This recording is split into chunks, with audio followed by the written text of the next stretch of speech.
बना। जिस महागठबंधन की आप बात कर रहे हैं उसका नेतृत्व लालू जी और तेजस्वी यादव कर रहे हैं।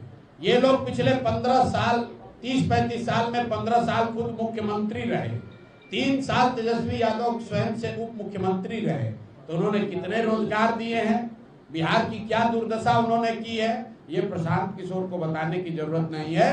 पूरा समाज जानता है कि लालू जी के कालखंड को जंगल राज कहा गया, और पश्चिम चंपारण से ज्यादा इस बात को कौन जानता है किस दुर्दशा में यहाँ पर लोग रह रहे थे।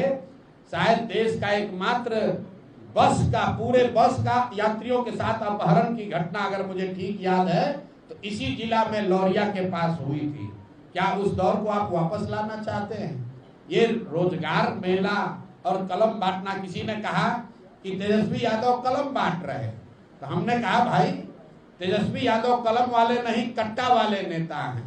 जब तेजस्वी यादव और राजद की सरकार थी तो बिहार की पहचान कट्टा बनाने वाले राज्य के तौर पर होती है थी। अब क्यों कलम बांट रहे हैं हम आपको बता देते हैं।